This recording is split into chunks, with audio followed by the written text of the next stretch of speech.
Khilafat. But I will tell you one thing I realized during pandemic, how data-driven Khalifatul Masih is.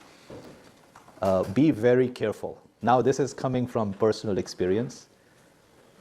If Hazrat Sahib says something about cryptocurrency, you have no idea how much research has gone in before that one comment that Hazur may have made, very casually somewhere.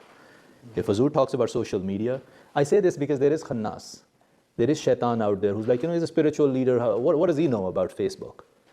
Be very, very careful. Khalifatul Masih is very research and data driven. Now that's on top of the spiritual mantle that Allah has given him. I personally believe even without data, even without consulting experts, Allah Ta'ala will not let Khalifatul Masih make a mistake there. But what I learned during COVID, how open-minded, how scientific-minded Hazrat Sahib is, how he would listen to all sides of a story, how he would look at the data and then lead. How the UK Jalsa was done in 2021, I have not seen infectious disease communities manage events that well.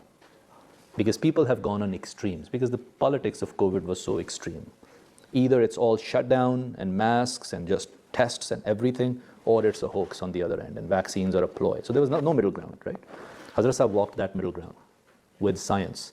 We'll have a convention, but people will get tested. There will be no international travelers. You will get tested on site. You will have masks.